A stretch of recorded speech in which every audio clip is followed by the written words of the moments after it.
नमस्कार दोस्तों, मैं doctor Piyush Ranjan, sir Gangaram hospital नई दिल्ली में गैस्ट्रोएंटरोलॉजिस्ट हूँ। इस वीडियो में मैं आपसे प्रेगनेंसी के दौरान होने वाले एक बहुत ही कॉमन लिवर प्रॉब्लम के बारे में बात करूँगा। इसको कहते हैं इंट्राहिपैटिक कोलेस्टेसिस ऑफ प्रेगनेंसी, यानी कि संक्षेप में IHCP। ये एक बहुत ही कॉमन कंडीशन है, लगभग 5% तक की प्रेगनेंसीज में ये पाया जा सकता है। मुख्यतः इसके लक्षण प्रेगनेंसी के सेकेंड या थर्ड ट्राइमेस्टर में, मेनली थर्ड ट्राइमेस्टर में इसकी शुरुआत लक्षण जो होते हैं वो खारिश से होती है। सारे शरीर में खुजली आना, मुख्यतः ये खुजली पाम्स और सोल पर, यानी कि हथेलियों में और तलवे पर हो सकती है।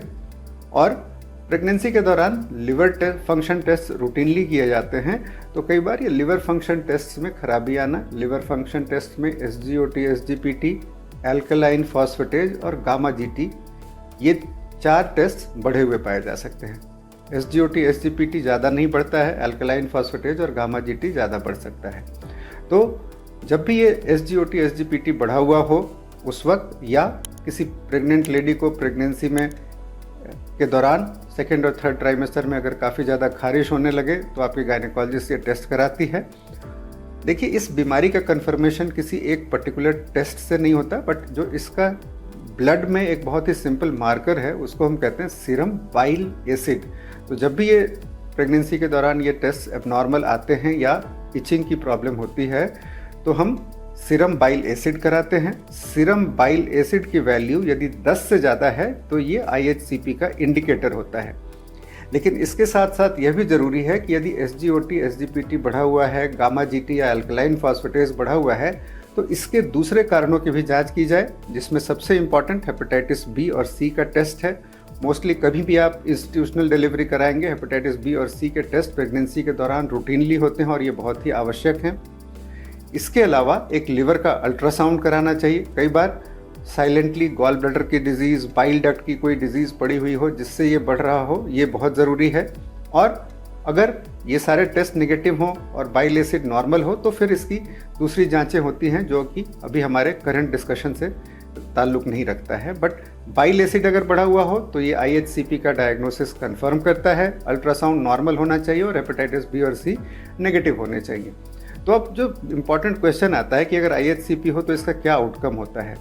देखिए, IHCP को हम जनरली एक बिनाइन डिजीज़ समझते हैं कि इसमें सिम्टम्स काफ़ी होते हैं, काफ़ी परेशानी होती है, खुजली के कारण नींद नहीं आना, बट इसका भूख या किसी दूसरी चीज़ पर असर नहीं होता है।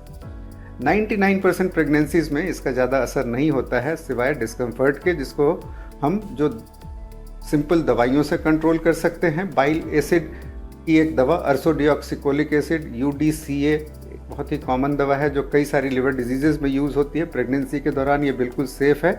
ये हम स्टार्ट करते हैं और डिलीवरी के समय तक फिर हम इसको देते हैं।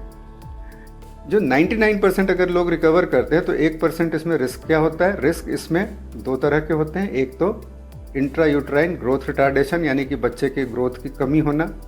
कई बार intrauterine death, premature labour, ये बहुत अनकॉमनली है बट ये हो सकता है। और प्री टर्म लेबर जिसको कहते हैं, यानी कि समय से पहले प्रेगनेंसी लेबर पेन शुरू हो जाए। तो ये रिस्क किनको होता है? ये रिस्क उनको होता है जिनका सीरम बाइल एसिड 40 से ज़्यादा हो। 40 से अगर ज़्यादा इसका लेवल हो तो इसका रिस्क ज़्यादा होता है। 40 to 100 मॉडरेट रेंज में होता है, और अगर 100 से ज़्यादा हो तो इसका रिस्क बहुत ही ज़्यादा है। तो पहले जैसा देखा जाता था कि ये बहुत ही एक सेल्फ लिमिटिंग और बिनाइन डिजीज़ है, बट आजकल के समय में अगर ये लेवल 100 से ज़्यादा हो और प्रेगनेंसी की ड्यूरेशन 28 वीक्स, 30 वीक्स, 32 वीक्स इतनी हो चुकी हो, तो हमें ये डिसीजन लेने की फिर ज़रूरत पड़ सकती है कि क्या डिलीवरी पहले कराई जाए, इलेक्टिव सिजेरियन सेक्शन से कराई जाए, या लेबर इंड्यूस किया जाए। देखिए, 32 हफ्ते से ऊपर की प्रेगनेंसी हो तो ये डिसीजन काफ़ी आसान होता है। कम ड्यूरेशन की अगर प्रेगनेंसी हो तो फिर ये डिसीजन थोड़ा मुश्किल हो सकता है, क्योंकि उस समय हो सकता है कि बच्चे की मैच्योरिटी ना हो। तो ऐसी हालत में फीटल लंग मैच्योरिटी के लिए कुछ गोलियां, इंजेक्शंस दिए जाते हैं स्टेरॉइड के, ये देने चाहिए। और इस चीज़ के लिए हमें तैयार रहना चाहिए और बहुत ही क्लोजली फीटल मॉनिटरिंग करना। फीटल मॉनिटरिंग, बच्चे की मूवमेंट, फीटल डॉपलर, ये आपको गायनेकोलॉजिस्ट से संपर्क में रहना चाहिए।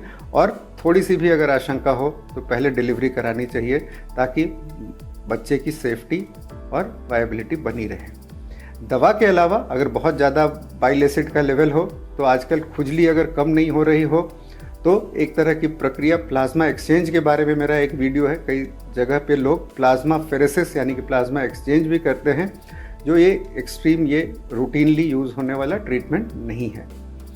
IHCP में हम प्राय देखते हैं कि जब लिवर फंक्शन प्रेगनेंसी ख़त्म हो जाए तो इस बारे में भी कुछ ये है कि फ्यूचर में ऐसी औरतों, ऐसी लेडीज़ को गॉल ब्लैडर में स्टोन और लिवर की कुछ दूसरी बीमारियों का खतरा रहता है, तो लिवर डिलीवरी होने के बाद भी हमें इसका फॉलोअप रखना चाहिए ताकि हम डॉक्यूमेंट कर सकें कि लिवर नॉर्मल हो चुका है। और अगर LFTs नॉर्मलाइज नहीं हो रहे हैं तो लिवर की दूसरी बीमारियों से संबंध में कुछ टेस्ट करने चाहिए। तो इंट्राहिपैटिक कोलेस्टेसिस ऑफ प्रेगनेंसी के होने का कारण क्या होता है? ये मेनली प्रेगनेंसी के दौरान जो हार्मोनल चेंजेस होते हैं, ईस्ट्रोजन, प्रोजेस्टेरॉन, जो ये हार्मोन्स होते हैं, इसके कारण लिवर के सेल्स के थ्रू जो बाइल एसिड का सेक्रेशन होता है ये रुक जाता है।